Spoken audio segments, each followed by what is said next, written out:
Hello and welcome to the Gaming 16 edition of the FPL Scope podcast. I am here back with my co-host Kevin, and it's been not too long actually since our last podcast, but a lot has happened both in terms of FPL and in terms of the Premier League.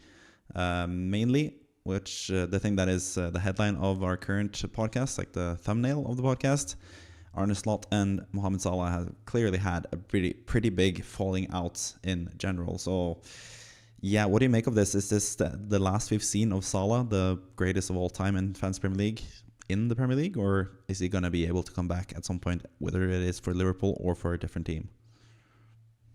I think it is very likely that he could still feature for Liverpool at the end of the day, because I don't think Arne Slot, even though Liverpool have made it kind of clear that they're backing him, I still think he's sackable and can get sacked pretty easily if matches go against them. I kind of hate Jamie Carragher. I think I made that very clear because he uh, doesn't. I'm gonna flat out say it. He says and does things with pretty racist connotations, which I've never appreciated, and especially considering the fact that if my man was called Matt Jones, I'm sure he wouldn't have kick off as hard as he did. I understand that he gets a bit flustered because Liverpool is the club of his heart or whatever, and etc. But objectively speaking, like, who the fuck is he in comparison to Salah? Like, yeah, you might burn red bright for Liverpool and all these type of things, but at the end of the day, Salah is arguably one of the. He said it himself, he's one of the top five players to ever play for Liverpool. So, like, I think Salah, yes, respectfully, can be a little bitch sometimes, as we saw with the contract year comments and all this type of stuff that he was doing last year. But of course, that is also sort of the way to put pressure on Liverpool to give him the contract that he felt that he deserved at the time. And considering the fact that he was going crazy with goals, going crazy with assists as well, he deserved the contract that he ended up getting. He won the Premier League. He was top of the charts in goals and assists and all this type of stuff.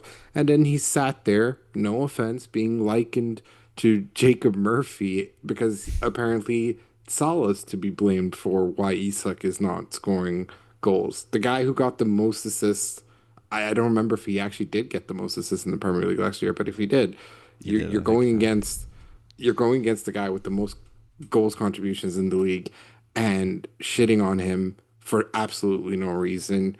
Look, I don't think they got things right by benching Salah in the games that they did, because at the end of the day, it's not like Gakpo's been going absolutely insane too. It's not like Soboslai really is a winger and all types of things. Like, I appreciate, as an Evertonian, I appreciate everything that's happening in many, many ways because I don't like Liverpool.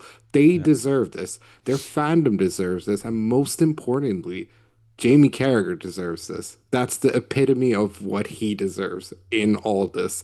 But I do feel extremely sorry for Mohamed Salah because at the end of the day, he's given life and limb for this club. He's the reason they're even relevant in any of this. The fact that they won a Champions League trophy, made finals, made FA Cup finals, made Carling Cup finals, all types of, or Capital One, whatever the hell it's called now. Um, I think it's absolutely insane to throw Salah under the bus. I do Two league titles, completely most of all. appreciate, yeah, the biggest thing and COVID title. But all things Both. considered, all things considered, Salah Salah's done so much for the club. He shouldn't have publicly said things the way he did. Yeah. I completely agree with people who say that. They should have Henry, for had an example. internal conversation. And if, Fabrizio Romano gets a little scoop, I'm Fabrizio Romano, I got a scoop. They started yelling at each other internally, sure. Then because it doesn't get publicized what exactly was said, just that they had. So, yes, I do agree that Salah should have handled himself a little bit better there, and it might come across as like a prima donna move to whine about, in my whole career, I've never been bro, you were benched like all the time at Chelsea. Chelsea. That's why you Yeah. left. So, uh, but I completely understand his point. Look, at the end of the day, he is their talisman. He needs to be playing to even get back in the goals. The worst thing you can do is not give someone consistent playing time. And let's not sit and beat around the bush and act like Salah's the only one who's not performing. Yeah. Wirtz has not adapted to the league. Isak has just completely fucked himself over by not doing a preseason and not adapting quick enough and not playing well enough, in my opinion. Of course, scores against West Ham because apparently who can't at this rate. I agree. Um, and I think it's just bullshit to just make him the issue when the entire club's at fault. Slot definitely, because he hasn't been able to get the defense going. He hasn't been getting, the production from the midfield, and of course the attackers and Salah too. And I don't think that the right solution should be benching Salah every week and every day now. Sure, there maybe Salah should be quicker to apologize, just out of good faith, just do it. Not because I believe it's necessarily the right thing to do because I think Slot has uh, not been as innocent as people try to make him sound out to be. And let's be real, they've been shit this year. Don't act like Yeah. you're not the reason for that also being a reason why after you spent gajillions to fix and get players in who are some of the best in their positions and you can't get them to get goals and assists or even get regular contributions from them. So yeah, that is completely on you. Stop acting like it's not on you and take any accountability for what's happened. Yeah, I think those points are all fair, and yeah, I share a lot of the same thoughts as well about the whole situation. And yeah, I think it just seems pretty clear now that Slot doesn't really want to have Salah. Like, if I think Salah is right. Like, I think he is being scapegoated, especially going from playing 90 minutes every single week until and then just all of a sudden like 0, 45, 0, like out of nowhere. Like, could get it if it was like subbed off early, got a couple sub in performances and stuff, but like Hmm. from 90 to 0. And even Slot's comments after the Inter game now in the Champions League, he was like, we needed to make changes after the losses to Nottingham Forest and PSV. So it's clearly, yeah, the change was remove Salah and just like focus on defense, and that's what they're going to do now. Which I think is going to be interesting for FPL as well. Like, I think it's going to be a benefit to Van Dijk, and I think, of course, also Salah being gone, which would have happened anyway because of the African Cup of Nations. Soboslai is playing now right wing. He's taking penalties. We saw that now at least with Isak off the pitch. So it has a lot of FPL implications as well. But yeah, I might still, like, I'm probably going to do a video on the whole Salah thing on this channel just to like discuss the whole thing because I have a lot of thoughts on it. But we'll save that for later, I guess. But now let's get into the FPL side of things. There have been a lot of game weeks since the last time we spoke because it was 3 game weeks in a single week. And this past game week, game week 15, you had a pretty good game week, 52 points. Most of that is from Bruno Fernandes just going crazy against Wolves, and Wolves being terrible. 18 points from Fernandes. You also got a nice little bonus there with Juf coming in as your bench player, and he got a clean sheet despite West Ham conceding because he was subbed off before they conceded, which is sometimes a good thing with the defenders. Other than that, not really too many points to talk about with your team. Petrovic in goal did get a clean sheet, at least, playing as Chelsea, was it, in game week 15? Kind of Yeah. surprising to see. Yeah. So you had a couple really good players there that helped you out, or some especially if Bruno Fernandes there helping you out. But 52 points, another green arrow. You've been a bit down, and now you're getting a bit of a comeback again lately. 0 transfers made though, which is the interesting part. You didn't use your transfer before we all got topped up to 5 transfers, but you were close to making 2 transfers and doing -4. Which you can talk more about, I guess. But yeah, how do you think Game 15 went, and any regrets, I guess, with that? Yeah, my biggest regret is fucking Evan Nilsson. The guy can't do anything to help Semenyo at all. He just keeps fucking him over at any given point, which, it wouldn't have saved any blemishes because Foden is just completely going off, except in the Champions League where he did a ghost performance. So, really frustrating because my two transfers would have been Calafiori to Dan Burn, who kept a clean sheet and got subbed off before it got extinguished by a Fleming penalty, and Foden for Semenyo. Semenyo, who did in the end nothing, Yeah. but had a goal just about be rolled off for offside because Evan Nelson is an idiot. So, yeah, bit frustrating. I should have just done it. I like my -8 the week previously. I knew it would eventually work out because I brought in the right players. The issue was just that Foden is streaky as all hell. So what I really should have done is just back myself to do the -4 because Foden's in good form. They're playing a pretty yeah, like that was a game that we're always going to win. And yeah, it's a bit annoying considering the fact that everyone brought Foden in. So I should have just done it just to counter that. And it's a bit frustrating that I didn't in the end. I don't know what it might have been partially because I was going to work the same day. If I didn't have work, I probably would have done it. It was one of those sort of things where I was late, leaving it to very last minute to make the change and then didn't. And then, of course, Svenja scored, and I was just like, oh, well, everything's okay. And then that was ruled off. And yeah, super frustrating. I feel like I should have done the Foden move ages ago. He is one of those sort of transfers that I would have regularly have done earlier on because I like picking up on these sort of things. But very happy with Fernandez at the end because I know quite a few people didn't actually have him. So yeah, I feel very vindicated that I actually brought him in. Yep.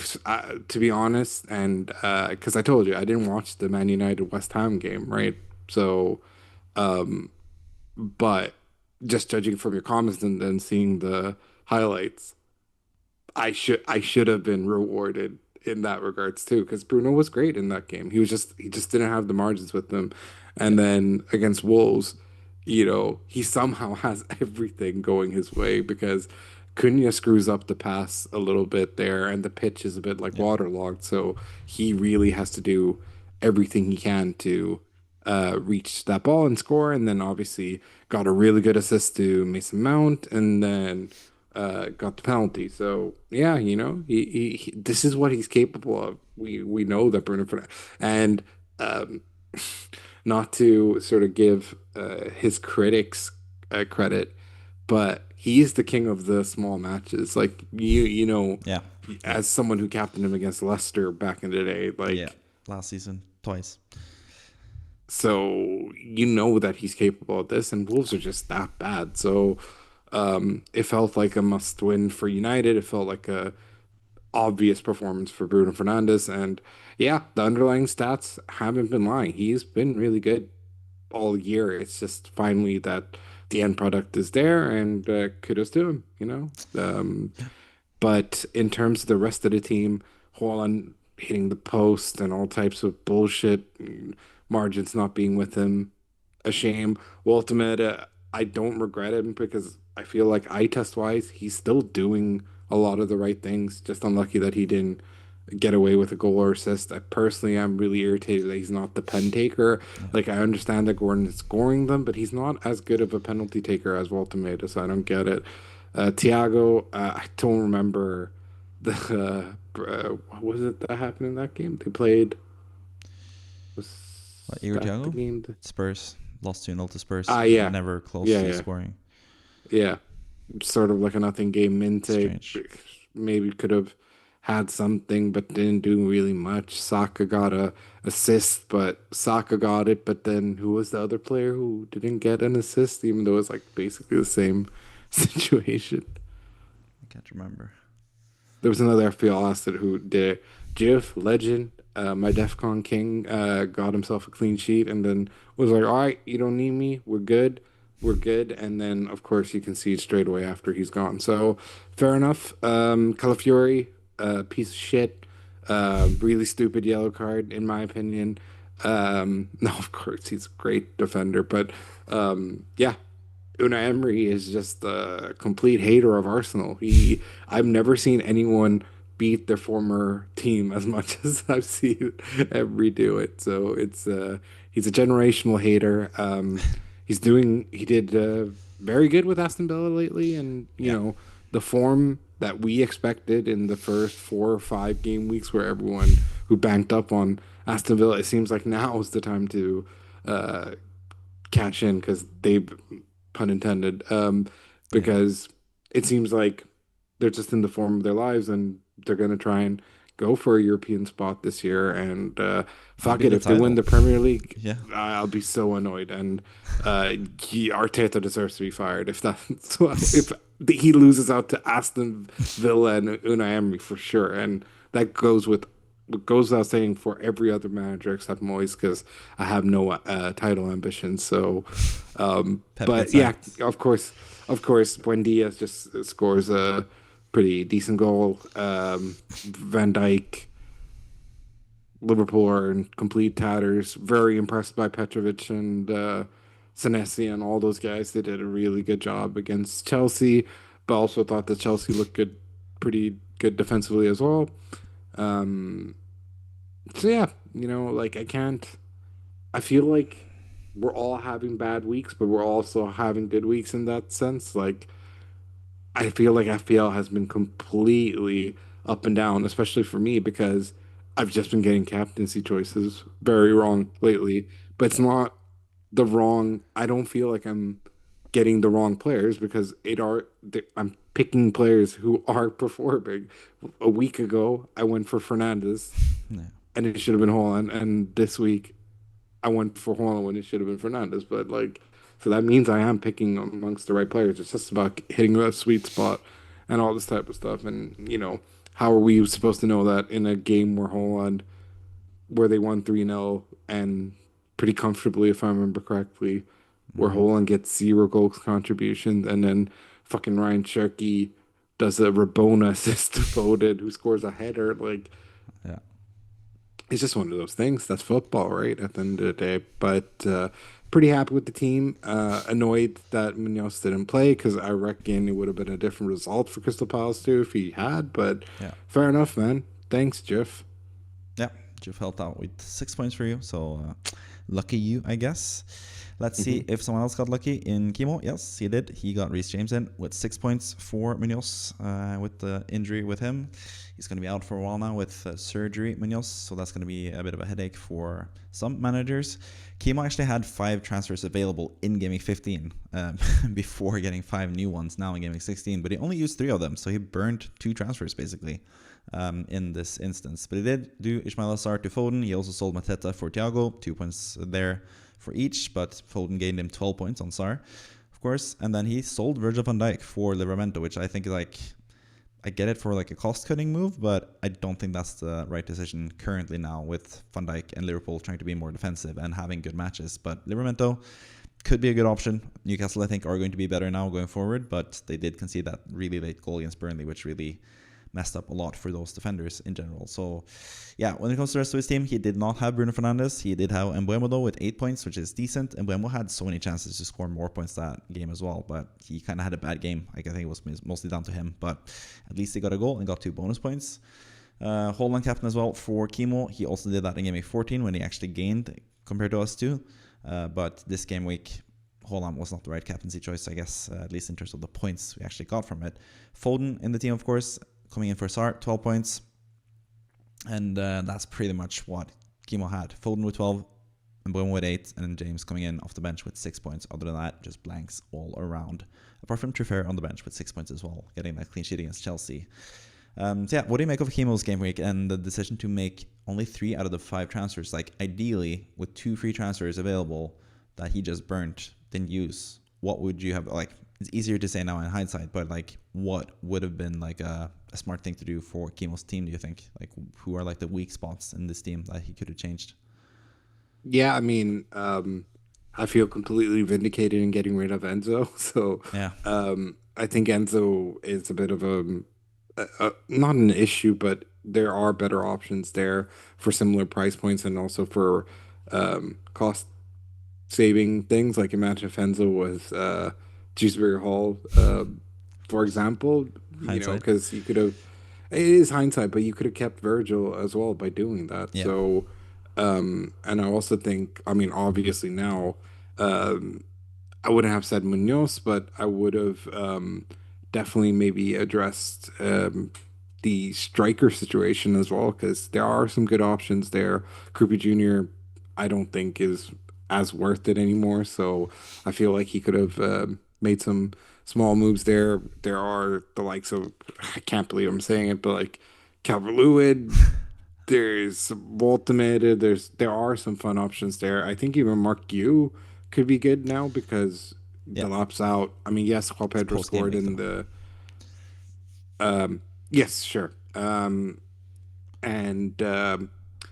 yeah, no, I think there's just some other options that could have been made, and also the biggest one, in my opinion, is Semenyo. I think Semenyo could be someone else as well. You know, you have incredibly, Declan Rice, you have Bruno Guimaraes, you Bruno got these, Fernandes. you got all Bruno, obviously big Bruno, the Broondog, and obviously still on penalties despite he's never going to lose penalties in my opinion. No, that's a So good guy.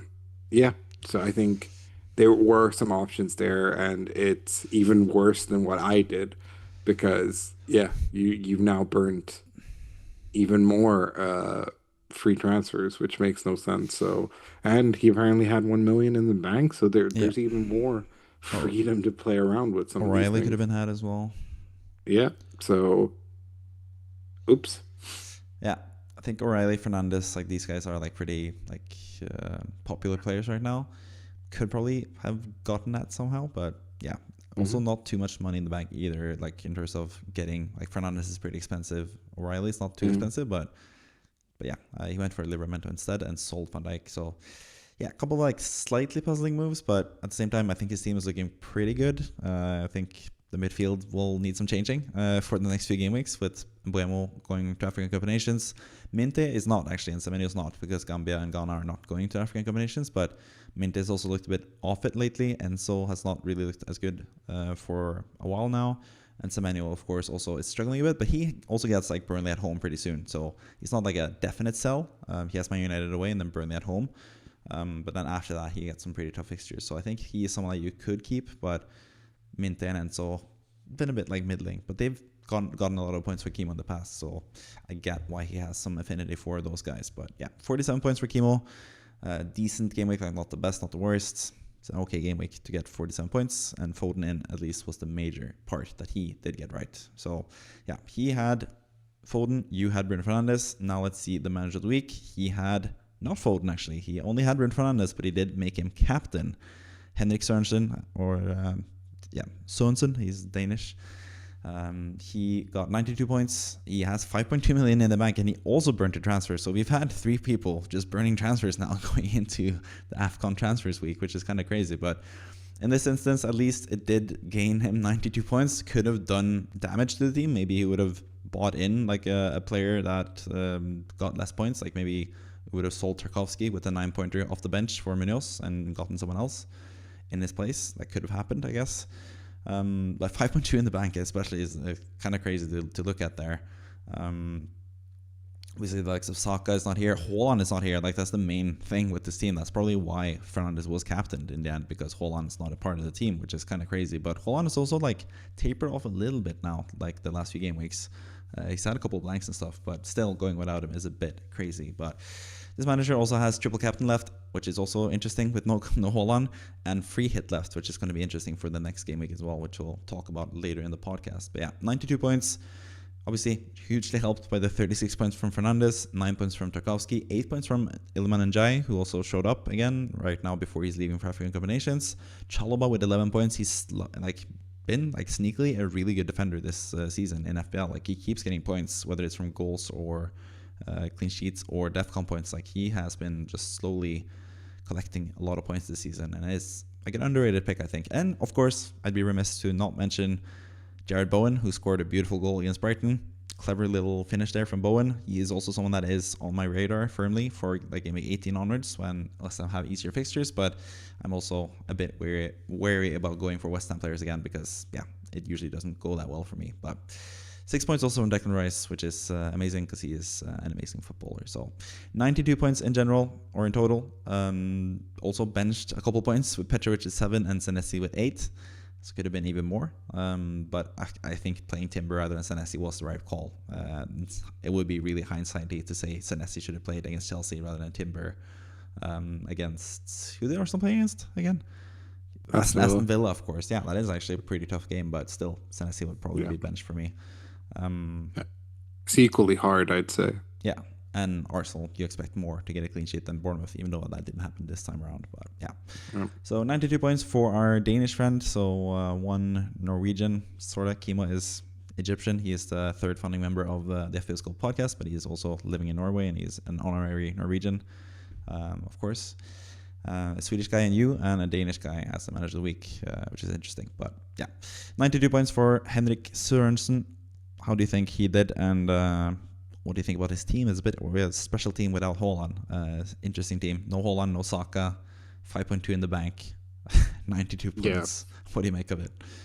Yeah, no, it's a pretty interesting team for sure, but he has to get Haaland in and needs to figure out a way to do so, because I think, especially now, I mean, going into this next match and matches in general, that goal against Real Madrid ended up being the winning goal against Real Madrid as well. Perfect, exactly what he needed to do to get back into rhythm. But like, also, he's not looked bad. That's the thing that I have to say about it. He's blank, but he's looked very good. Like, he's just been a bit unlucky with like hitting both. Like, he's getting super unlucky with some of his finishing and stuff. But yeah, all it takes is a not a bullshit pen. It was a very clear, obvious pen that he won and earned. But it's exactly what a striker needs to get back into amongst the goals and to just get back into the flow of things, and to finally have teammates around him that are supplying goals, assists, and all this type of stuff. Yeah, City are legitimately back in the title race. So yeah, I think Haaland is a necessity, and I think Mateta, for example, it looks like he's been nerd lucked out. It seems like his powers are gone. So yeah, some of these transfers that I made, including getting rid of Mateta, has worked out for me. So I would suggest, in whatever way that you can, especially with 5.2, there's definitely ways for you to integrate Haaland back into the team, and also figuring out some of the weaknesses in this team. I don't think necessarily that a lot of these players are weak, but there are Afcon related players and these sort of things. So yeah, just address those things, and yeah, you're flying. Yeah. Should also be noted that this manager is an Arsenal fan and has 0 Man City players. Maybe that's no coincidence. Maybe it is just like a like title rival thing. Yeah. So it could be a way of playing the game, I guess. I can actually go and check if they've had Haaland at some point. But like, that is not going to bode well for the FPL future if you're not going to have any City players, for sure. So I mean, you don't want to be caught dead with a certain player from Marseille in Champions League Fantasy, even though he is playing well. So yeah, no, I get it. I get it. If sometimes you have principles like that. He actually had Donnarumma up until recently, but he's not had Haaland the whole season, I think, from what I can tell. No Haaland draft is stupid when the guy's going to win the Golden Boot. So yeah, it might just be like a thing. Also, he's Danish, so he probably has something against Norwegians. So maybe it's that. But yeah, anyways, interesting tactic. But it worked out this game at least. 92 points. Can't really argue with that. Captain Fernandes as well. That would not have happened if he had Haaland, probably, because Haaland was like a pretty simple choice for captaincy at home to Sunderland. They did win 3-0. But Fernandes also a really good pick. And we saw her getting the same fixtures again in Game Week 19, where Haaland's going to be away against Sunderland and Fernandes is going to be at home to Wolves. That might be when we reverse as well and go with Fernandes as captain. It just remains to be seen how good they are at that point of the season, and how also Man United will be affected of the African Cup of Nations departures, with both Mbeumo and Amad Diallo leaving for African Cup of Nations, and Mazraoui as well. So that's going to be an interesting thing that we're going to discuss more on next week's podcast, basically. Now let's move on to the Game Week 16 fixtures as well. We're going to go through all the predictions that we have from each and every game. We both done the predictions separately as always. And again, we're going to do it separately that we talk about. I'm going to talk about the first 4 games first. You're going to talk about the next 5, and then I'll end up talking about the Man United Bournemouth game and asking you a couple questions for that as well. So yeah, I'll start with the first 4 ones, and then we have picked out 3 games that we want to talk more in depth about. In the first half of the games, we have Liverpool against Brighton with the whole Salah saga, and Brighton looking like a bit like pretty good lately, and Liverpool being a bit shaky. Interesting game to talk about. In your section, we're going to talk about Palace against Man City. That's a pretty huge game for Man City away to Palace. Been a really tough game, but Palace have a lot of injuries and a lot of fatigue, so it's a good time to meet them, I think, for City. So we're going to discuss that game, and then finally we're going to talk about Man United Bournemouth as well, which is also an interesting game. So first and foremost, let's go into Chelsea-Everton. Of course, that is the big Nisanka derby. You, Kevin Nisanka, against your brother Tim Nisanka, who's a Chelsea fan. You're an Everton fan, and we've both gone with a Chelsea win here, sadly. I've gone with a pretty close result, 2-1 Chelsea. I think it's going to be pretty even, but I do think Moyes tends to be a bit too defensive and tends to have a bit too much respect for these big 6 teams, so I think that's going to happen again. I think Chelsea are going to get a 2-0 lead, and then Everton's going to try to claw back, but they're not going to get it in the end. 2-1 win there. You've gone with a 3-1 Chelsea win. Everton been a bit shaky lately, up and down. Really good result last time against Nottingham Forest, though.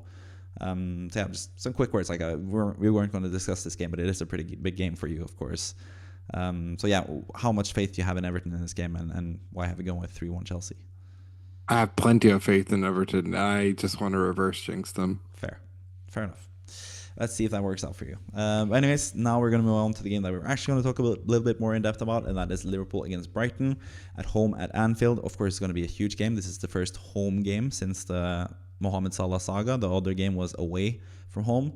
And it seemed like Arne Slot was actually getting quite a lot of support from the fans there, which is kind of interesting because he was sort of not that popular with the fans and sort of on the outs before the whole Salah outburst, basically. So that's also interesting for the dynamic of the game and just seeing the reception that he gets, and also what happens with Salah. We still don't know what's going to happen, if he's going to be in the squad or if he's going to be left out again. Remains to be seen, I guess. But what do you make of the team? Do you think Salah makes it back? Do you think him not being there, if that's the case, is going to affect them badly? Like, how do you see this game going, and like the entry into the game as well, like going into the weekend? How is this going to play out in general? I mean, if Carlos Tevez can make it back into that City squad all those years ago when he did arguably something way worse than Salah in that regards, which was not come onto the pitch when requested, I think Salah could easily, especially considering the legacy there and all this type of stuff. It all depends on just how they manage Slot here. I think that guy is a piece of shit, and I genuinely believe that it would be really stupid. I understand, like, you can't be you really shouldn't be questioning a manager's authority and all this type of stuff, but what authority were we talking about here? But considering the fact that Liverpool are doing so terribly in most avenues, yes, they're get etching out some lucky wins in the Champions League, but they've also spent gajillions by their net spend. They should be first in the Champions League, first in the Prem, and all this type of stuff. Like They should be Arsenal. looking like they should be looking like how they did in the beginning of the season, where everything was flying, and then all of a sudden it just came to a crashing halt. But I don't have a belief in him. I genuinely believe that he will be sacked eventually because I think that Salah is too good of a player for them not to continue playing him, and also him going away to Afcon. It's gonna hurt. I Yeah. think they're gonna get a lot of losses and stuff like that too. I mean, if they do figure it out, great. But I hope, like, a part of me is like, as an Evertonian, I'm like, I hope they don't work it out with Salah because that is, for obvious reasons, Yeah. gonna hurt the team. Yeah. But if they figure out things defensively, they need to figure out a way to also integrate Salah back into the team because you can't be doing this. Like Virgil van Dijk immediately went to Salah's defense at the end of the day. like that's your captain who's also like publicly saying I'm backing. I not necessarily saying I'm backing everything that Salah said, but I'm still backing Salah. I still Mm. believe in him and all this type of stuff Yeah. too. So you don't want to create even more disharmony at the club. So figure it out. Whether if it is to sell him, then sell him. If it's to keep him, then Slot's gotta also show some remorse too, because I don't think he's handling it No, well of at course all, not. in my opinion. I think Slot's being a piece of shit, to be honest. And yeah, you know, it's weird. As an Evertonian, I'm meant to be reveling in this, but it does actually legitimately make me sad that someone of his talent is being treated like this. And incredibly, someone who's given so much to the club. Yeah. Like, he could have easily left many times over Yeah. whilst, whilst everything was at its peak, at its best, and all this type of stuff. He could have just left on a free transfer now after having a monster year. Yes, he got paid out, but yeah, considering the output that he's done, I would fork that over. Like when Messi kept asking for crazy contracts, keep fucking giving it to him. Like, of course you would. So, Yeah. um, I definitely think that I've completely gone away from the situation in regards to your initial question, but yeah, they need to find a way to integrate the Salah into the club, and they will, I reckon. Okay. It's just a question of whether it comes through a fake apology or not. Because I think at the end of the day, I think that's what Liverpool are waiting for, just for Salah to do Yeah. Vinny Jr., to do all these players who've gone in trouble for similar reasons, all they need to say is sorry and that's it. But like Vinny Jr. crashed out even harder than Salah did, in my opinion, Yeah. when he was just like, it's always me, blah, blah, blah. Like in a El Clasico to non so like yeah, I think it's really ironic just how these things are being played because regardless of this situation, Salah's been a consummate professional and given 100% for Liverpool. So, Yeah. you know, it goes both ways. Yeah. And also, like, we can all agree that he made a mistake, like doing an outburst in public like that. But still, like, we all make mistakes, and you should all be able to, like, have some sort of like good feelings about Salah after so many good years from him. Like 8 years, like one mistake like that is just gonna ruin the whole relationship. Like Yeah. it just doesn't sit well with me. So yeah, So, but it's all, yeah, which also makes me go to the fans that are completely like throwing Salah, who are throwing Salah under the bus. There's no yeah, other way of saying it.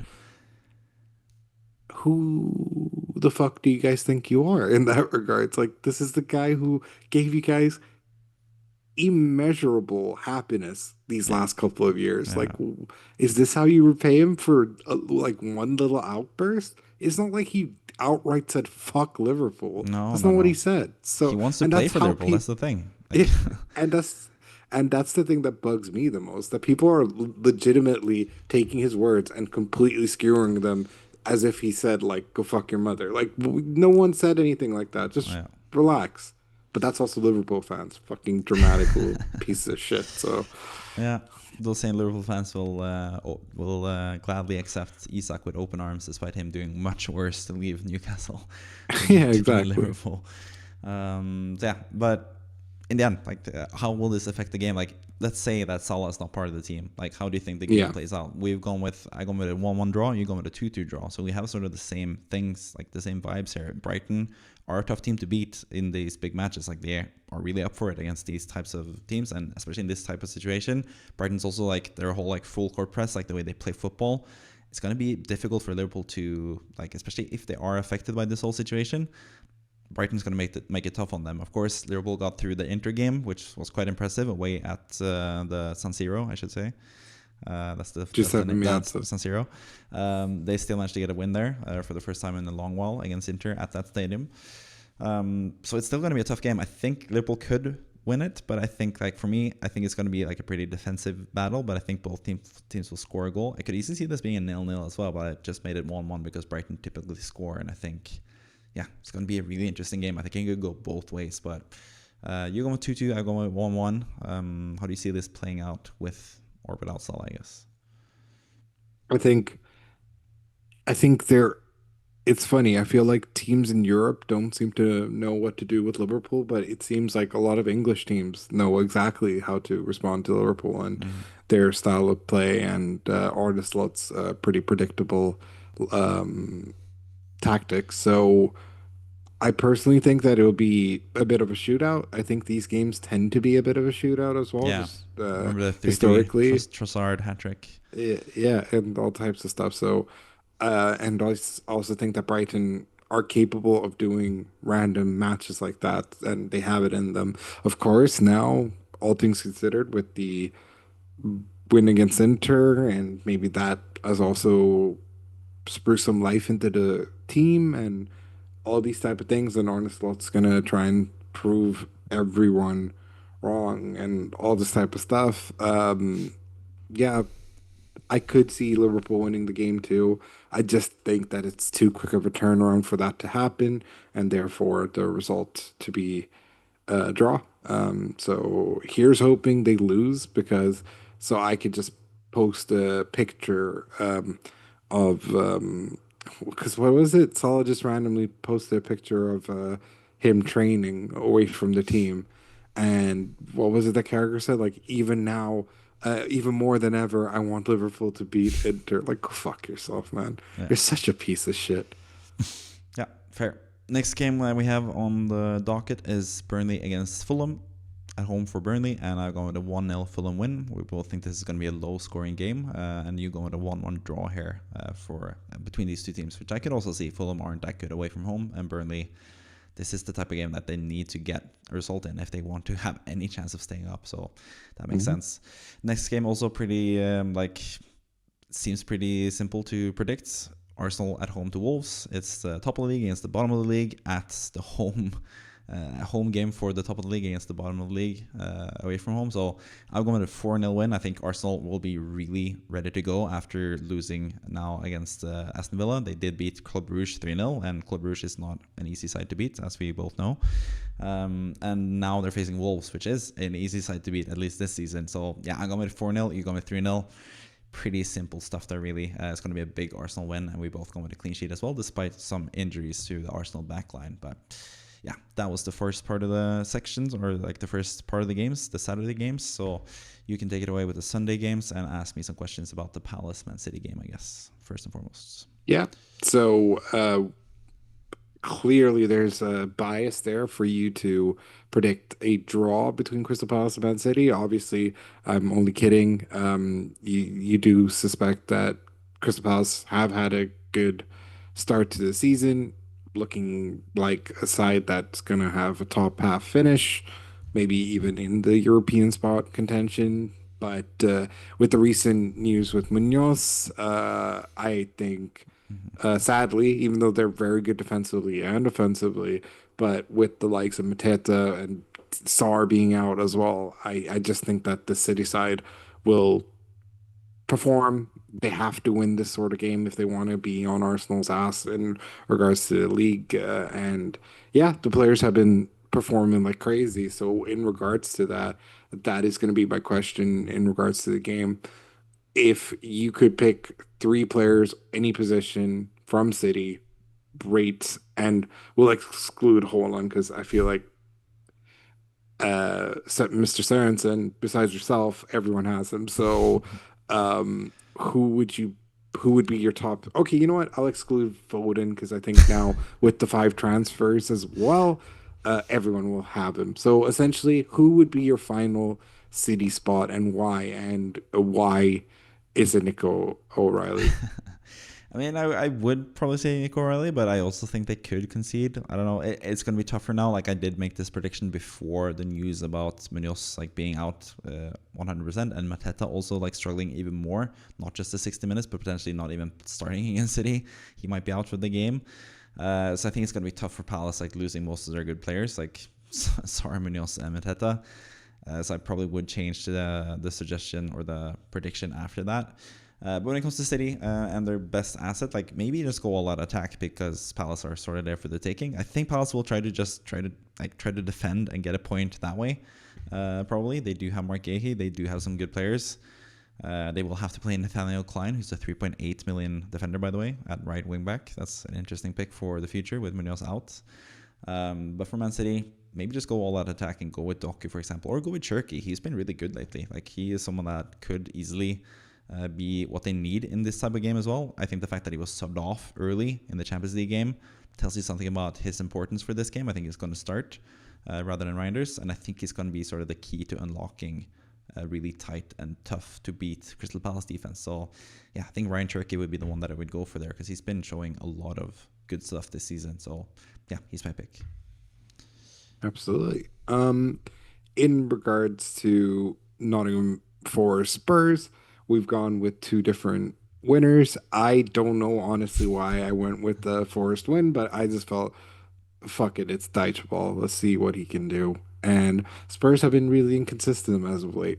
Keep winning in the Champions League, but then randomly lose to X, Y, and Z in the Prem. So and it's crazy because I know a lot of Spurs fans who are not happy with Thomas Frank now. Like, they've completely turned on him as well. And I mean, they're fickle beings as it is, because they hate Richarlison one week, and then when he scores a bicycle kick, they love him again. So it's one of those hard ones. But I personally think I accidentally wrote 2-1. I think I was meant to write 1-2 as well, but it doesn't matter. It's okay.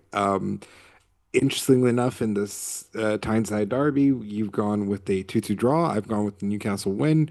I didn't actually remember historically just how this match has gone, because I remember back in the day when, both teams were in the Prem and stuff, it could go both ways and all types of stuff like that. But yeah, I think this will be Eddie Howe's first derby in a long while. So, or if not ever, maybe in the Prem. I can't remember if Sunderland were still. No, they might not have been. So yeah, I reckon it is actually his Yeah. first league derby. So yeah, I just rate Eddie Howe. I think it's going to be a win there, but you've gone with the 2-2 draw, which is fair enough. I mean, Sunderland are good at home. I've been saying it for a while now, and they have shown time and time again that they can get a result at the Stadium of Light.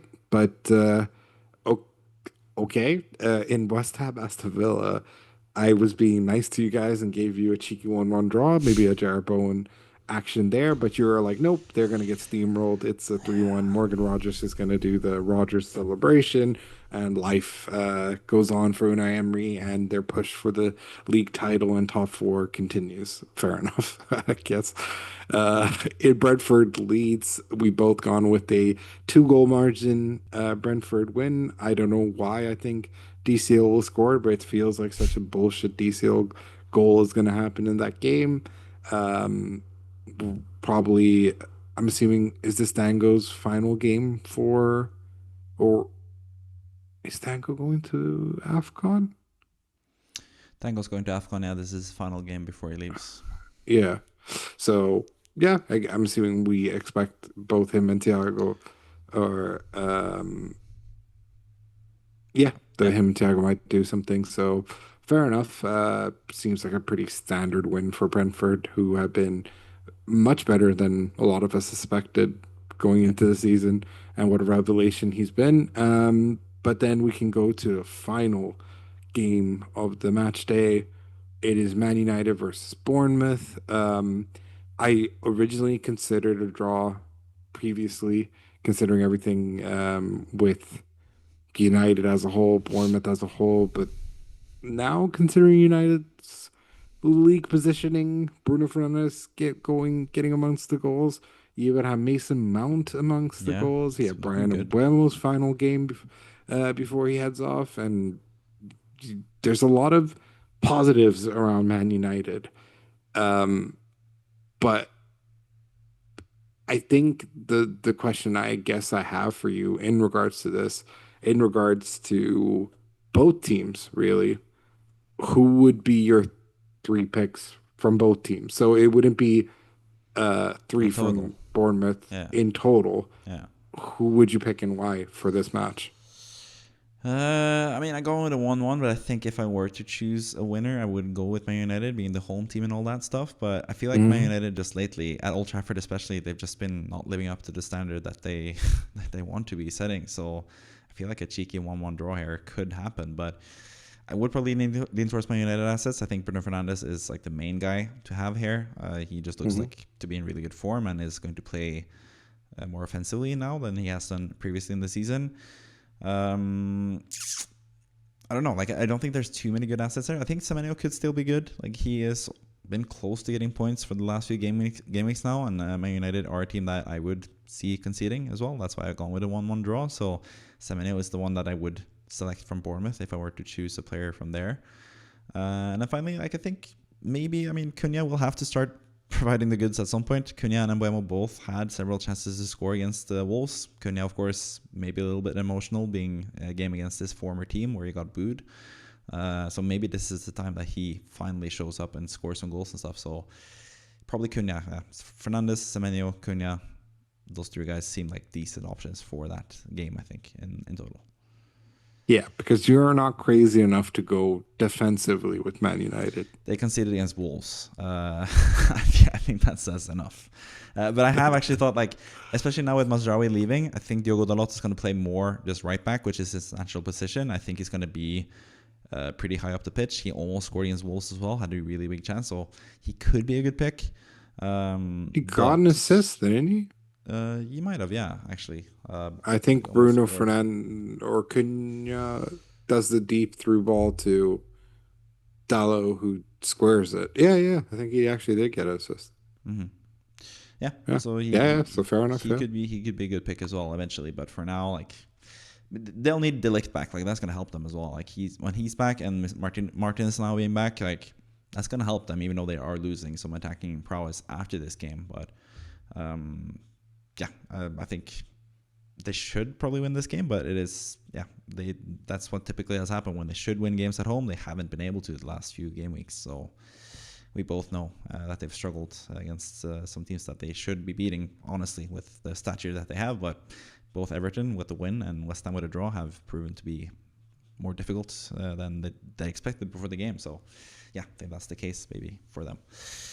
That concludes the fixture predictions section. Now let's move on to the fixture ticker and see more of the long-term view of the whole of the Premier League, basically all 20 teams, and seeing who has the best fixtures.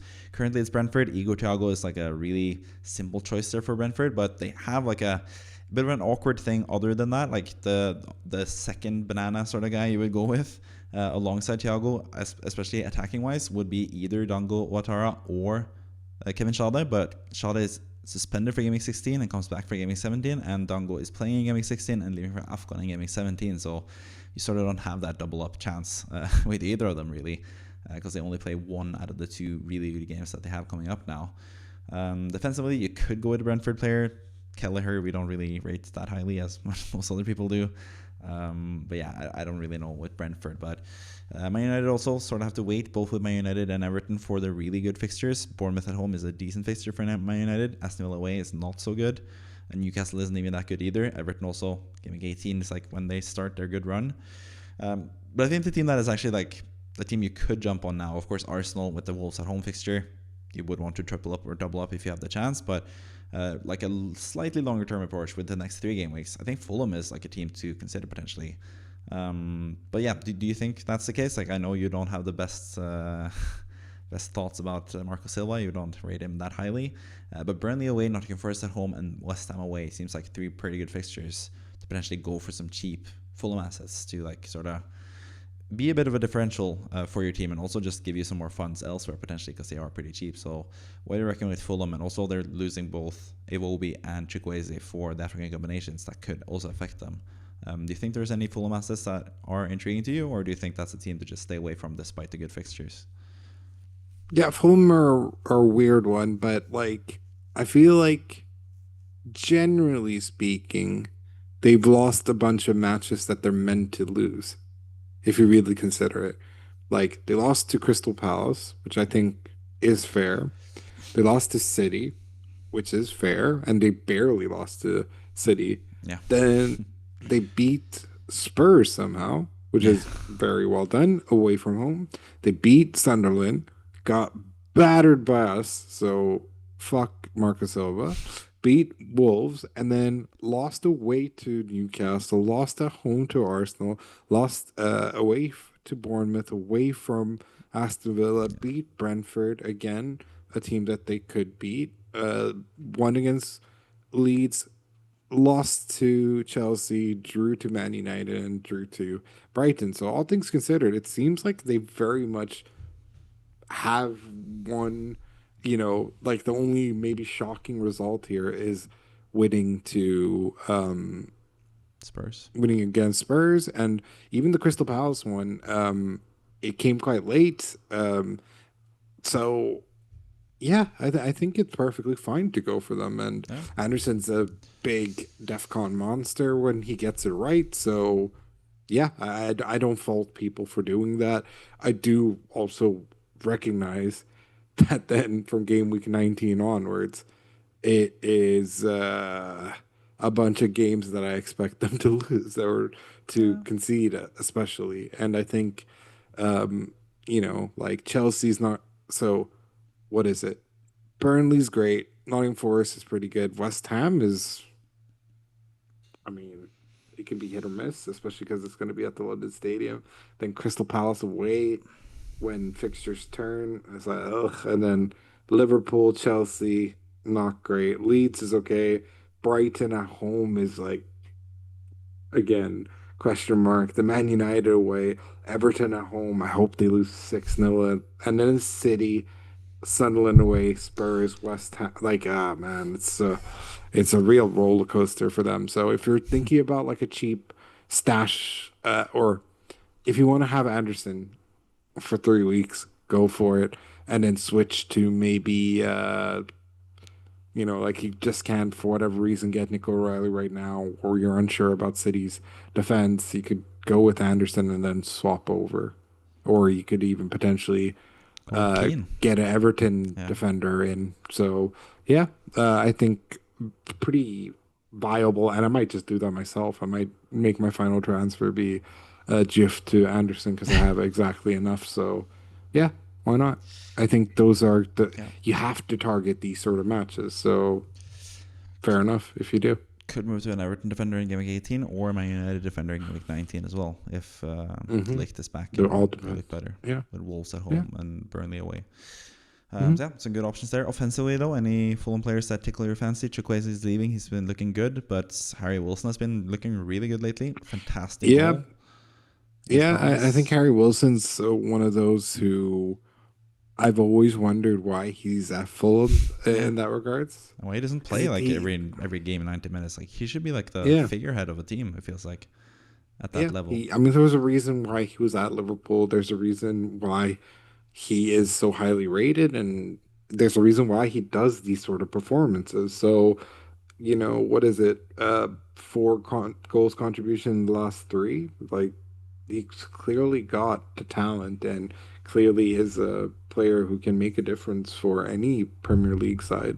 I mean, he is basically Adris Pereira in that regard. It's like they're very similar, got that little bit of magic about them, and should be playing more games. I completely agree. And um, yeah, I would consider him, to be honest. He's only 5.3. Like, I Yeah. think that's not the worst player to go for. He's getting over 60 minutes now, ever since pretty much the Sunderland game. And yeah, he's just bringing in the goals. Obviously, I wouldn't, especially because we never know with Raul Jimenez, but no, I can't. I can't. I don't have it in me to say him.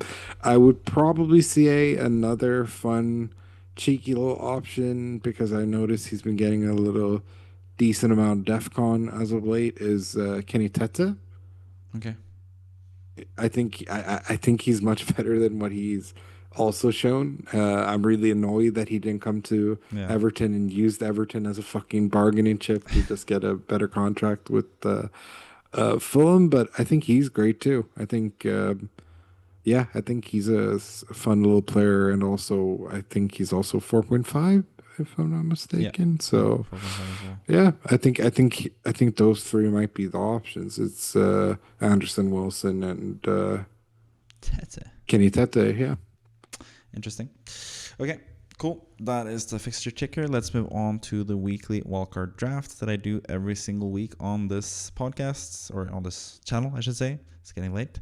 There's obviously one major thing here that is has changed a little bit with the new information that we got, and that is Munoz, who is now going to be out. I did not think he was going to be out for long. That was like the reports initially, that he was just like, oh, he's been nursing a knee injury, and now he's just been out for one game. He's going to be back, but yeah, he's not going to be back for a while. So he's definitely not going to be in the wildcard draft. If you're wildcarding right now, you would probably not pick Munoz because he's going to be out for a while. So yeah, he's the obvious one to remove from this team. But if you look past Munoz, if you just imagine that that is someone else, Michael Keane, for example, I don't know, or some random player, insert best player here. Which player would you, or are you like a bit dubious about in this team? Like, do you have like questions about? And which player who is not in the team would you potentially want to have in a wildcard team right now if you were wildcarding yourself? Absolutely. I just need to compare the team. Bear with me 1 second.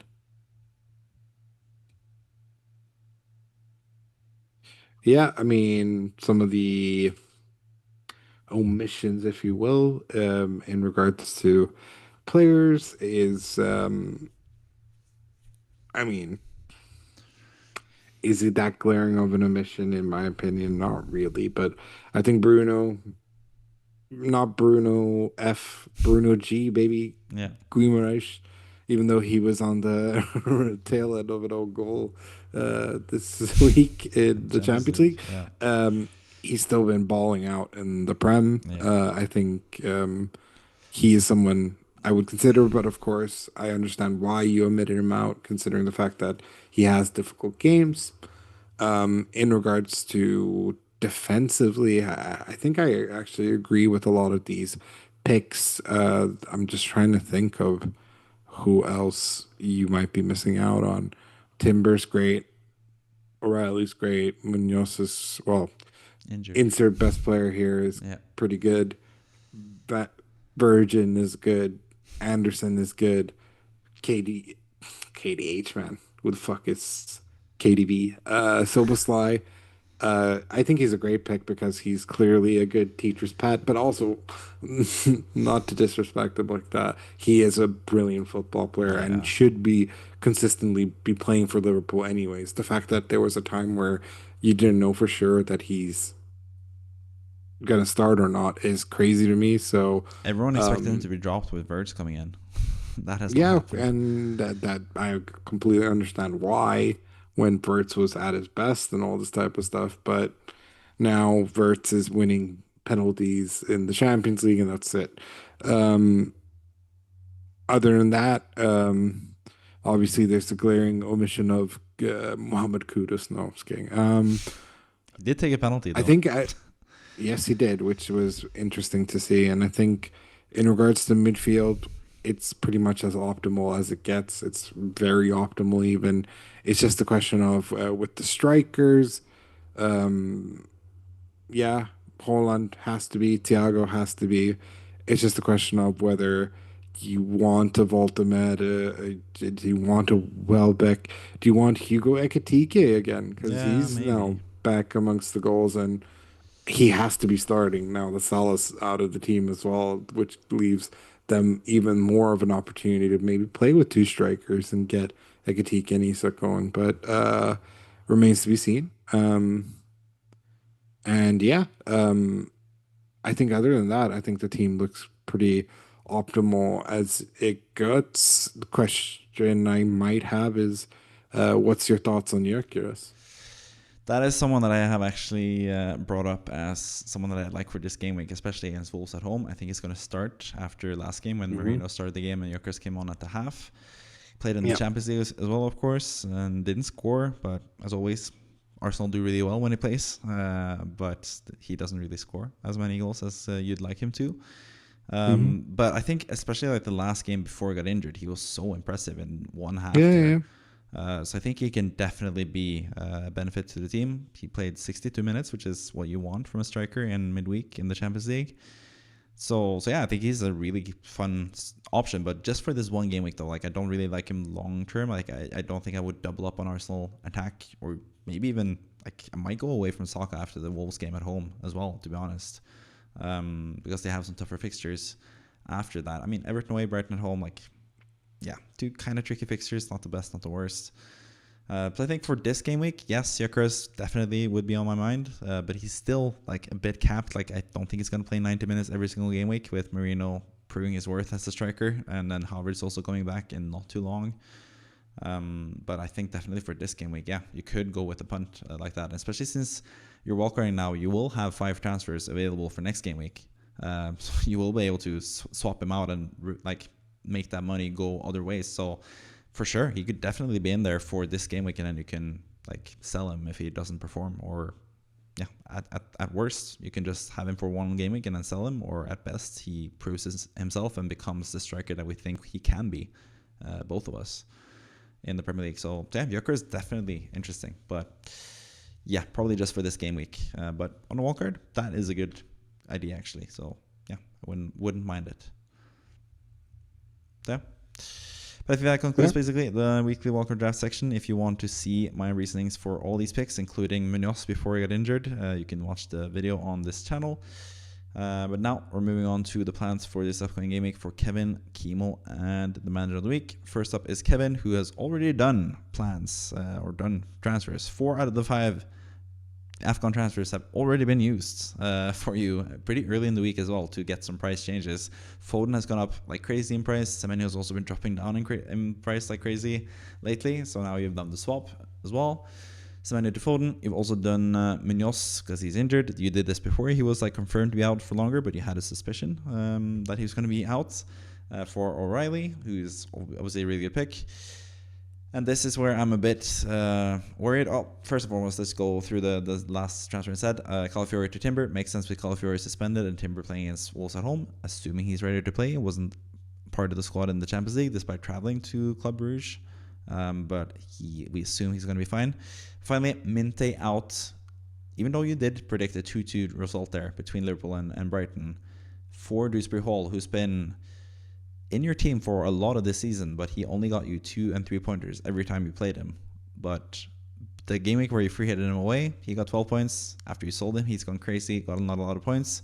So I don't know how you have the nerve to potentially curse him again. But what do you think with Dewsbury Hall? Is he finally going to deliver for you, or what do you think? You're going to start him this game week for Chelsea away. So yeah, tell me about your transfer making process and Dewsbury Hall and your team and how your team is looking now. Yeah, I mean, if I hadn't gone to get Sar, I'd be even better off in terms of my league positioning. Sar did fucking nothing for me. Yeah. So, in that regards, I don't regret it. I don't regret having Dewsbury Hall in my team. I said it multiple times.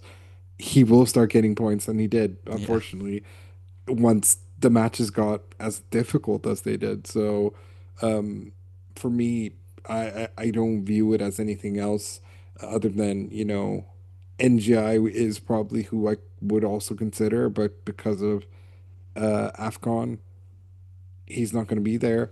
Yeah. I think Dewsbury Hall is a much better finisher than Grealish.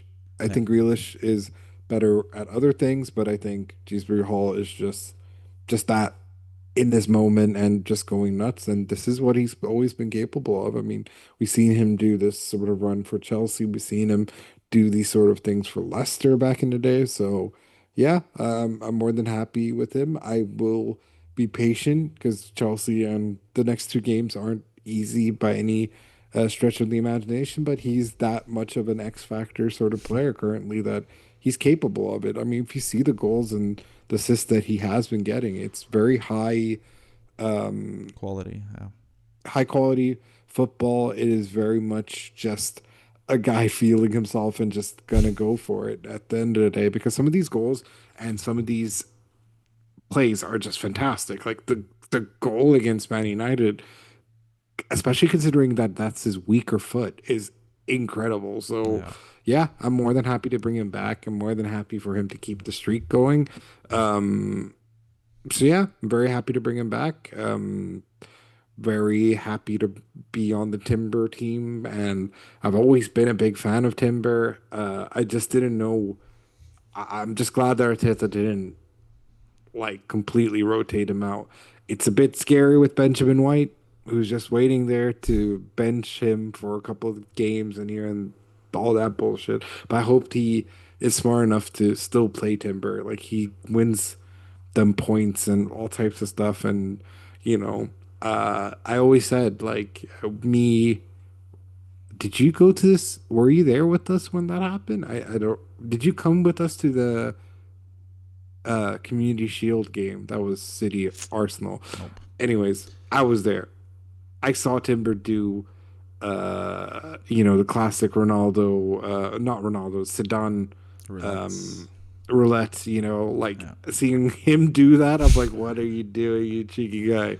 So I've always been a huge fan of Timber. I was just always scared that he would get benched. He never got benched. He's like a stale point. And It the did get benched funniest thing now. is, 2 games ago, it did get yes, benched finally. he did get benched, but it was more like a rest Yeah. rather than Yeah. anything. And it's it's funny that he kept that. A lot of people said that it was a fluke, that 24 pointer that he got back in the day, but it's clearly not a fluke. He is capable of this, and he's always been capable of it.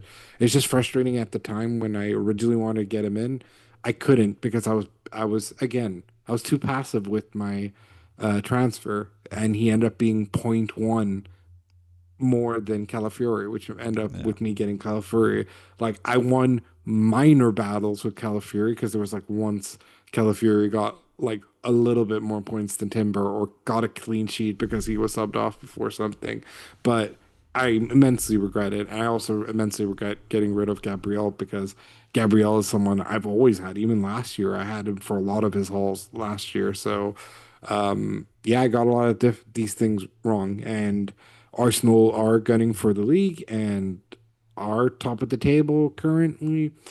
This is going to be such a this is a must win for them. Yeah. Like if they lose this, oh my God, all the haters and all this type this shit will get to the players if they don't win this. So yeah, I'm very confident in Timber playing. I'm very confident in Saka being a good captain Yeah. choice. I reckon he'll score 2 penalties. Like it feels like that sort of game. I really hope he doesn't give one to Gyökeres though, because that'll piss me off. Because then, yeah, if Gyökeres is a penalty taker for Arsenal again, then he does become somewhat essential in the team in that regards, and might be able to get amongst the goals like he's meant to do. But the rest of the team, Holland, of course, Walter made it. Like I'm still really annoyed that he's not on penalties. So part of me is wondering maybe if I should mess around and downgrade him to a Mark U and maybe get King into like Anthony Gordon or one of these or even Bruno G. So Yeah. yeah, a little So bit to think about there. I think Thiago's going to stay in the club or in the fantasy team for at least a couple of weeks because the matches dictate that he's still the pen taker despite his soft ass penalty from back in the day. But yeah, I'm pretty happy with the team. Very happy to get 5 transfers. I'm just unbelievably annoyed that I didn't do the Phil Foden one because I was always planning on getting rid of Semenyo, and I was always planning on getting rid of Calafiori because I knew he was on the suspension tightrope, and he really annoyed me with his stupid ass tackle that he took because I think at the he would have played the Wolves game yeah, because he would for have sure. missed the Champions League match like he did. But this time around, he got to play it because uh, he's not gonna feature at all against Wolves. So yeah, pretty happy with the team. The only thing that I'm really, really struggling with is my goalkeeper. I feel like there are better options there, Did but just it's keep a a clean weird sheet one. against Chelsea last game week. Sure, but do I expect him to do that against Man United and There all aren't this? I there are don't not that know. many good I don't know. goalkeepers though. Like I don't see who you would replace him with that would be so much better. I don't know. Like, I love me some Pickford, man. Yeah, I mean, I guess like Everton are looking a lot better defensively lately as well. So Yeah, we'll and see I in also terms of think the it's like numbers. Pickford. Pickford is very much one of those sort of goalkeepers who'll get you like a 10 pointer against the most random club. Yeah. because he was able to get like a bunch of saves and a bit of bonus, or even save a penalty because he's that good. Yeah. But Are you considering yeah, benching Petrovic for Dubravka, or is Petrovic going to start? I don't know, to be honest. Okay. I Because yeah, I can see Man United. Because you have I Fernandes, so think it's sort of like in terms of like you don't have the Fulham attackers king on the bench. You have Fernandes, so maximizing points, it sort of makes sense to go to Dubravka, but I still think Petrovic probably has yes. a higher likelihood of I being. I mean, I probably might go with Dubravka. To be fair, I'm not 100% sure because again, I might end up doing a goalkeeper thing, like maybe a I cheeky would Leno not. for Leno for 3 weeks and then get Pickford. No, I'm just kidding. I don't know, to be honest, but Leno's been I think terrible. Dubravka starting could potentially be the case, to be honest. But yeah, I think to maximize points, I might have to do that even. Yeah, I don't think you should do a goalkeeper transfer, especially off the back of a 7 pointer from Petrovic against Chelsea, which was not expected. So, yeah, but I don't really like goalkeeper transfers in general. Trying to stay away from them, and hopefully, I found my guy in Bart Verbruggen. People say I look like him now after the haircut, but I don't know. But anyways, let's move on to Kimo's current plans, and Kimo's of course the third founding member of the FPL Scope podcast. And I have listed, because he has 5 free transfers once again after using 3 out of the 5 that he had last game week. And I think there are some things to change with this team. I think Saka in is the main priority, getting the best captaincy choice. I think this game week is what I would do initially. So to do that, you would have to save some money to go from Semenyo to Saka. There's only 1 million in the bank. And to save that money, I would go with Winte to Wilson, like we previously talked about. Wilson playing Burnley away. I think that's a good entry point. You save some money going Winte over to him. Minos is injured, of course, and going with Anderson saves you a lot of cash there as well. And you have a nice player for the next 2 game weeks. So I feel like that's a pretty good option. You use 3 free transfers. You still have 3 free transfers next game week as well, once you get 1 back. So yeah, I feel like that's a pretty good way to solve this and have a pretty good team. You would have Enzo still for 1 more game week, but it's Everton at home. That could be a good result potentially for Chelsea, and we know Palmer is also struggling still with injuries. So Enzo most likely will be on penalties and playing further forward, so that could be a good game for him. So I don't feel like they need to sell him immediately if I were in Kimo's shoes as it stands right now. So yeah, do you reckon this is a good team? Do you think, yeah, surely not like a free hit type of situation here, or do you think that could be potentially in play? Bench boosts, probably not, especially with Munoz. Would you do more transfers and try to bench boosts? Like, what do you think with Kimo? He has 2 chips left as well that you have to think about. And you have to use pretty soon as well, like gaming 16, 17, 18, 19. 4 game weeks to use 2 chips, basically. So yeah. Yeah, I would consider maybe loading up players, especially when we do know that there's some easier matches coming up for teams that we should by that point know where the landscape is for them. So, yeah, I would maximize transfers. I would maximize um, everything to be able to use those 2 things, and because you don't want to let it get wasted and not be used properly before the reset, or just throwing it. Like bench boost is maybe a little bit whatever, to be honest, because it is what it is. But considering the fact that he's had a decent bench throughout the weeks, that maybe, yeah, fix it so you can maximize it and then go nuts. Yeah. But would you prioritize like a good bench and sacrifice Saka in as the captain? No, No. So I think no, like no, it's no, tough. no, Like no. if you want to get Saka, like, I think it's just tough to have the money to upgrade someone like Kruppi Jr., who's like probably not going to start. Maybe, I don't know. Evan Nilsson's been so bad lately, so maybe Kruppi Jr. will start actually, Yeah, potentially. but So you I could you think, could technically bench boost with Anderson, Dubravka, yeah, Kruppi Jr., and Traffer, I guess. But like, yeah, but like, for example, having Wilson, Anderson, Saka, and to start, and maybe benching Livramento away to Sunderland, yeah, all this type of stuff, and then for the week after that to be even better for bench boost could be the one. So, yeah, yeah, I think so, and I think, yeah, and Mbeumo's probably on a final game week before he heads off as well. So, lots to think about for the future. But I would definitely do the 3 that you've taken the liberty to for him to consider. So yeah. yeah, Yeah, I think Saka is just a priority. Like he needs to be in this team. Only Timber and Raya, to be fair, two Arsenal players in defense, but you need an Arsenal attacker for that game against Wolves, especially with how Wolves looked against Man United. That was just god awful. They're looking even worse now with Robert Edwards, so we'll see what happens with them. But yeah, let's also see what happens with the manager of the week and the plans for this game week. There are a couple of doubts here. Mateta was not in the squad, or it's not in the squad, I think, in Europe.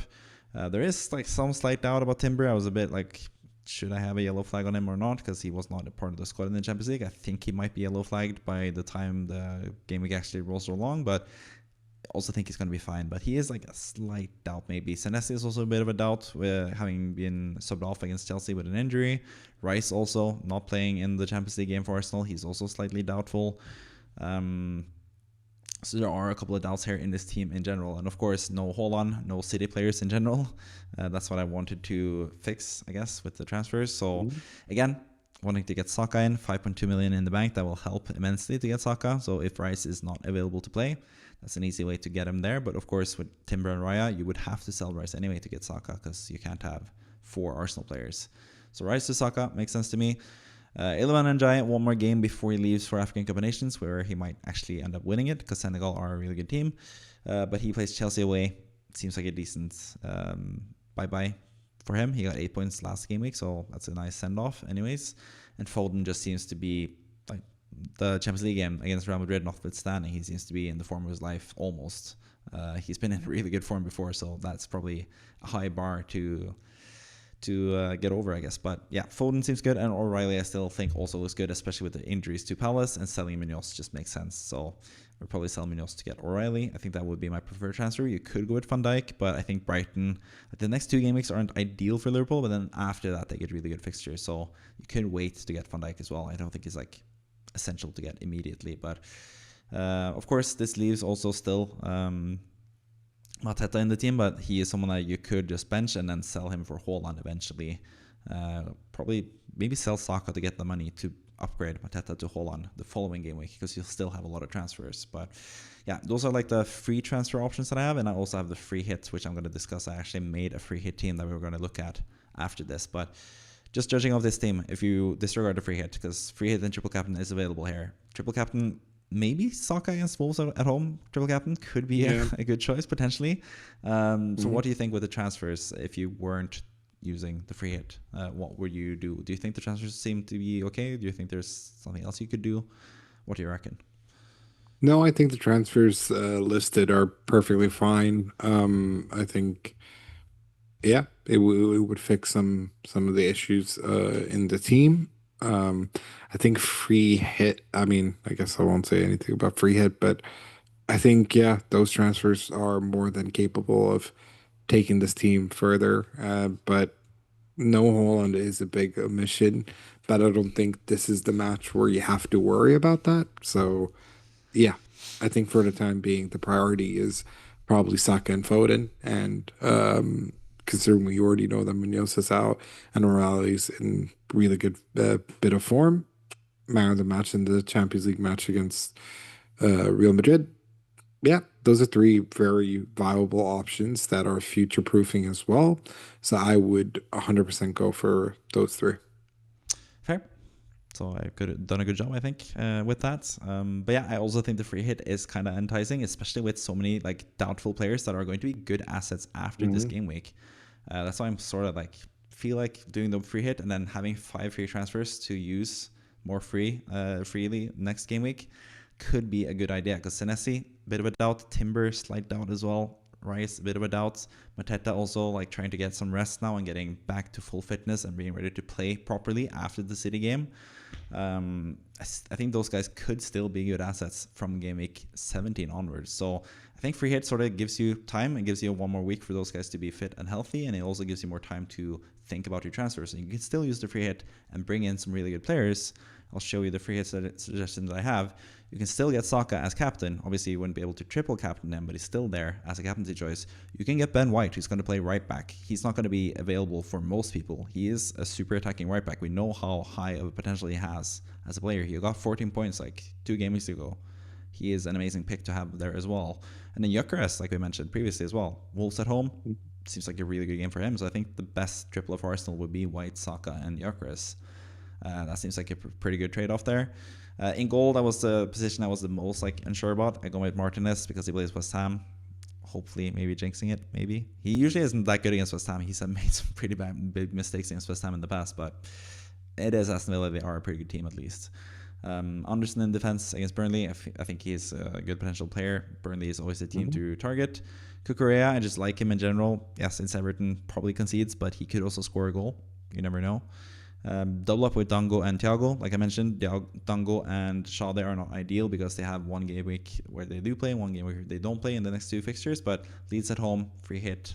Dango just seems like a nice double up with Thiago against Leeds in that fixture. Soboslai seems to be the talk of the town right now on set pieces, penalties and stuff. Fernandez just seems like a really simple choice to go with. Haaland, of course, I would still go with him. Playing against Crystal Palace, that would be still a decent game for him. Or any game is a decent game for Haaland, really. So yeah, that is like the starting 11. Some players on the bench as well. Wilson, Lewis Hall, who could be a nice differential guy offensively in a tough game against Sunderland, but he's also just on the bench. So I think this is a pretty strong team, and you buy yourself some time with the players that are doubts, and you can actually make some more like proper changes. Like you only get Saka for one game week, which is the game week you want him for. And then you can like rebuild your team after that. So I think the free hit looks pretty good in this person's case, basically. So yeah, I don't know. What do you reckon with like the plans and the free hit? Like, do you think a free hit is like the better choice, or would you go with the regular plans and do 3 free transfers and do potentially triple captain Saka? Especially It's a like, tough one. especially also like if this manager is like true to his name and not going with Haaland, this is probably the best game week to triple captain as well, because without Haaland as triple captaincy option, Saka at home to Wolves is probably the next best thing. Yeah, exactly. So, yeah, I think triple cap. I think both are a viable option. It's just a question of what this guy fancies. I think both are very good options. I think triple captaining Saka, uh, just with the team that you've now built for the future, looks good. I also think that doing a free hit with this sort of 11 where you can throw away a bunch of your players that you don't need to use and you don't know what the current status is for their injuries works as well. So it's really a feeling thing. Personally, I think I might wait with the free hit. I Okay. think the triple captaincy is more pressing because I think this is the best thing that he's got. No offense, bro, but you should have used it on Hola like me and Matthias did back in the day. Yeah, but he didn't have Haaland, so he couldn't Yeah, have, I guess. So yeah, that's maybe like that. I didn't actually think about that until now. I think maybe maybe he is against Haaland, so maybe he doesn't want Haaland in the free yeah, hit even. And if that's the case, yeah, you could just go with the regular transfers and triple captaining Saka. That could be a viable strategy. So you'll do sure. that. But I think like whether you go free transfers or if you go free hit, I think both options are pretty good options depending on what this manager wants to do in the future. So yeah, those are just my suggestions for the team this week for the manager of the week. And I haven't mentioned it yet, so I might as well mention it now as the final thing that I say before I leave the last word to you. And that is, if you guys watching want to be in the manager of the week, you can join the FPL Scope Mini League with the league code FNPQ83. And if you get the highest score in one particular game week, you'll get featured either on the podcast like Henrik Sørensen just was, or in my team section video if I don't do the podcast that week, which I did last week for a couple of managers. So yeah, join the mini league for the FPL Scope, and you can be the manager of the week as well. So with all that out of the way, that is the end of the podcast. And as always, at the end of the podcast, I leave the final word for Kevin to send us off. So Kevin, what do you have to say for yourself before we end this podcast? Considering we both agree to it and we both have similar disdain, fuck Jamie Carragher.